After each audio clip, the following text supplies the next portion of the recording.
ओम शांति। आप सभी को डॉक्टर एन.डी. शर्मा की तरफ से प्यार भरा नमस्कार। साथियों, योग करते करते एक संकल्प आया कि आज बच्चे लगातार सुसाइड करने की कोशिश कर रहे हैं या सुसाइड कर लेते हैं।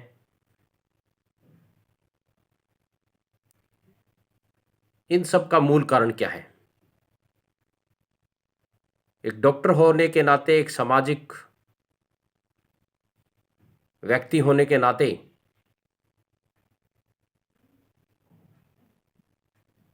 ये सोचा कि यदि एक डॉक्टर आम जनता को ये बताए कि इन सब का मूल कारण क्या है, तो मुझे पूर्ण विश्वास ही नहीं अपितु दृढ़ संकल्प है कि आप निश्चित तौर पर मेरी बात को ध्यान से सुनेंगे और अपने परिवार के लिए अप्लाई करेंगे। आज इन सब का मूल कारण है आत्मा का कमजोर होना, जो हमारे भृगुटी के मध्य विराजमान है। आत्मा जो पूरी बॉडी को कंट्रोल करती है, सूक्ष्म स्वरूप है, ना उसे कोई देख सकता है, ना उसे कोई काट सकता है, ना अग्नि से जला सकता है।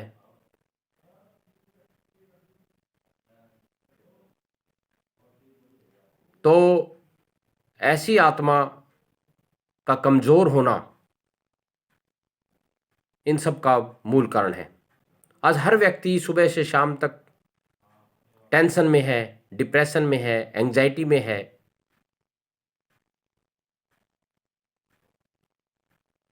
ऐसा क्यों है? हालांकि सुबह से शाम तक वो बहुत ज़्यादा व्यस्त हैं, अपने कार्य में व्यस्त हैं, किसी को पूछ लो समय नहीं है। पैसा भी भरपूर मात्रा में कमाते हैं, मगर फिर भी उन्हें नींद नहीं आती, उन्हें घबराहट रहती है, उनको बीपी रहता है, उनको शुगर रहती है।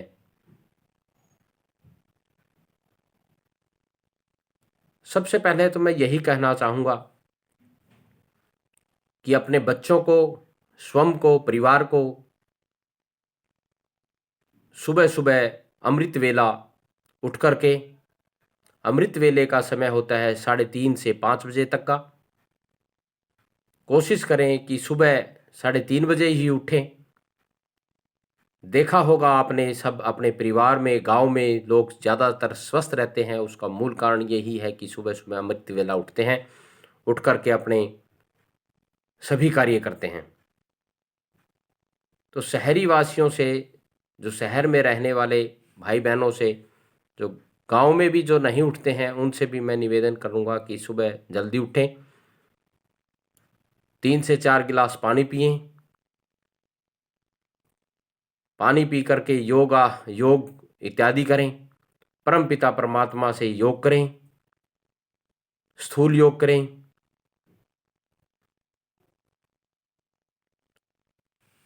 जो मेन टॉपिक आज हमारा ये है कि बच्चे जो हैं वो एंजाइटी, डिप्रेशन, सुसाइड करने की कोशिश, यहाँ तक सुसाइड क्यों कर लेते हैं? बचपन से ही आपने देखा होगा कि जिन बच्चों को विटामिन एन की मात्रा नहीं मिलती है, वो बच्चे ऐसा करते हैं। हाँ जी, जी हाँ, आपने पहली बार शायद सुना होगा विटामिन एन, अर्थात नो। जिन्होंने कभी नो नहीं सुना, विटामिन एन नहीं लिया, वो अपनी जिंदगी में जैसे जैसे वो बड़े होते चले जाएंगे, उन्हें एंजाइटी, डिप्रेशन, घबराहट, टेंशन, इंसोम्निया जैसी बीमारी से ग्रसित हो जाएंगे। जैसा कि आप देखते हैं कि आज हर परिवार में 1 या 2 संतान होती हैं।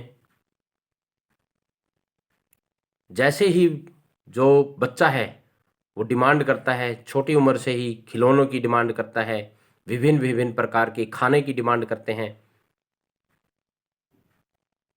यदि पिता उनके लिए वो चीज़ें नहीं ला कर देते हैं तो माता कहते हैं कि हमारी कितनी औलाद हैं, 1 2। आप जब इन छोटे बच्चों की ये छोटी-छोटी डिमांड ही नहीं पूरी कर सकते तो आप कैसे पिता हैं?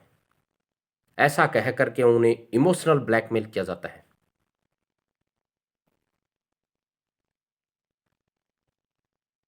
वो इमोशनली उन बच्चों को जो चीज़ की डिमांड करते हैं वो फ़ौरन ले आते हैं। जो चीज़ उन्हें चाहिए, चिप्स, कुरकुरे, बर्गर, मैगी, किसी प्रकार का नूडल्स, यहाँ तक स्पाइसी, ऑयली फूड, जो भी टॉयज़ उन्हें चाहिए, जो साइकिल चाहिए, जो स्कूटी चाहिए। छोटे-छोटे बच्चे इलेक्ट्रिक स्कूटी चलाते हुए घूम रहे हैं।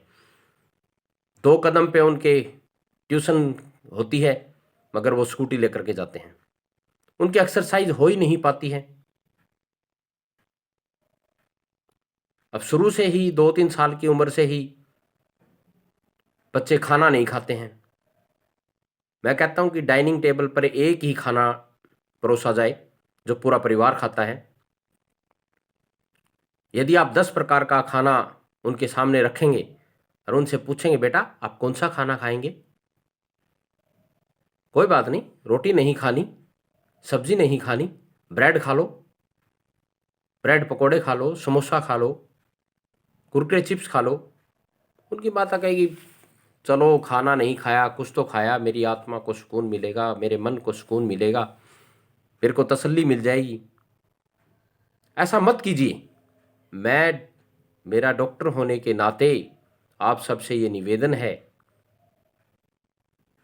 यदि आप सब्जी रोटी सुबह बनाते हैं तो सिर्फ उनको वही खाना दीजिए जो पूरा परिवार खाता है।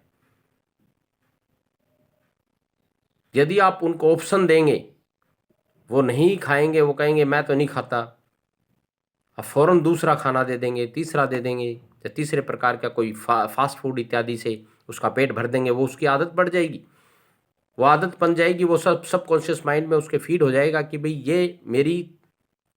ये डिमांड झटाक से मेरी पूरी हो जाती है। बच्चों की आदत बिगड़ जाती है। यदि वो खाना नहीं खाएंगे, आध घंटा नहीं खाएंगे, 1 घंटा नहीं खाएंगे, 2 घंटा नहीं खाएंगे, उनको इंतज़ार कीजिए।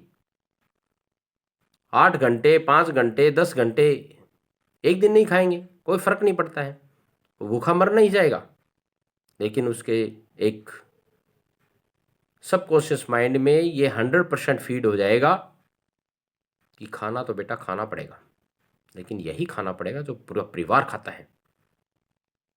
तो इस तरह उनकी छोटी-छोटी आदतों को बिगाड़े नहीं,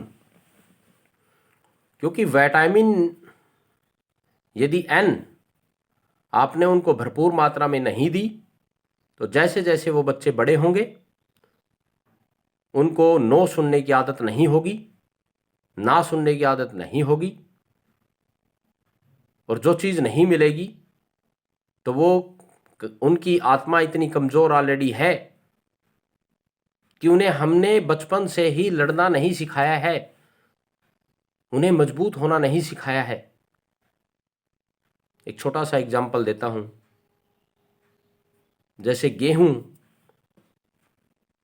जब पकती है तो कैसे कभी बरसात से, कभी हवा से, कभी आंधी से, कभी ओस से वो लड़ते लड़ते फल आखिर जो है खड़ी हो जाती है। गेहूं अपने खुद के अस्तित्व पर के खड़ी होकर के पूरी तरह पक जाती है, तभी वो दाना खाने के काम आता है।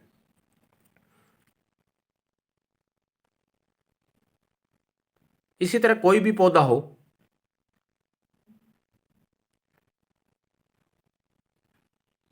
इसी तरह बचपन में मैंने एक बटरफ्लाई का सेल देखा। उस सेल से, कवच से जो है बटरफ्लाई फड़फड़ा रही थी, निकलने की कोशिश कर रही थी। एक बच्चे ने उससे देखा नहीं गया कि इतनी जोर से फड़फड़ा रही है, क्यों नहीं ब्लेड से उसको थोड़ा सा उसकी सेल को उसने काट दिया, और काटने के बाद में बड़े आराम से वो जब बटरफ्लाई निकल गई तो देखा कि कुछ समय के बाद में वो बटरफ्लाई एक्सपायर हो गई, मृत हो गई। ऐसा क्यों हुआ कि नेचर ने, परम पिता परमात्मा ने उनको अपने अस्तित्व में आने के लिए इन चीजों से लड़ते हुए, यानी कि जब तक वो पूरी तरह फड़फड़ाती नहीं, पूरे जो उनके मसल जब तक टाइट नहीं हो जाते, पूरे मजबूत नहीं हो जाते, उनको मजबूती से पहले ही यदि आप उसको बीच में ही आप तोड़ देंगे, उनके सेल को तोड़ दिया, जैसे वो निकल गया, मसल मजबूत नहीं हुई, तो क्या होगा, वो समय से पहले अपने अस्तित्व में नहीं रुक पाएगी और वो मर जाएगी। इसी तरह बच्चों को विटामिन एन जब तक भरपूर मात्रा में नहीं मिलेगा, अर्थात जो आवश्यकता है, जो जरूरी आवश्यकता है, उनको 100% पूरी कीजिए। लेकिन जब जो वो चाहें और आवश्यकता नहीं है, फालतू की हैं, जो शरीर के लिए, आत्मा के लिए, अपने भविष्य के लिए वो बेकार हैं, तो ऐसी डिमांड को पूरा नहीं कीजिए। उससे क्या होता है कि उन बच्चों में यदि वो जल्दी जल्दी पूरी हो जाती है और आगे उनको नहीं मिलता है तो इन्फीरियरिटी कॉम्प्लेक्स आ जाता है, उनके संस्कार मजबूत नहीं होते हैं, वो अपनी ऊंचाइयों तक सही नहीं पहुंच पाते हैं, और दूसरों को थोड़ा सा भी ऊंचा उठता हुए देखेंगे तो वो खुद टूट जाएंगे। और यहाँ तक ऐसे बच्चे नशे की आदत से ग्रसित हो जाते हैं, किसी न किसी नशे का सहारा लेते हैं। एग्जाम डेज में उन्हें बहुत डर लगता है, फियर होता है, यदि थोड़े मार्क्स आ गए तो वो सुसाइड करने की, या फेल हो गए तो सुसाइड करने की उनमें नौबत आ जाती है।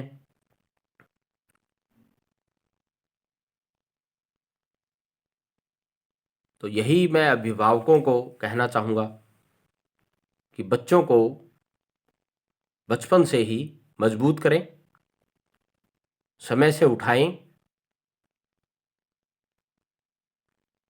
परमपिता परमात्मा का सुबह सुबह उठ करके उन्हें नाम लेने की आदत दे दें, उन्हें ज्ञान दें, सच्चा ज्ञान दें,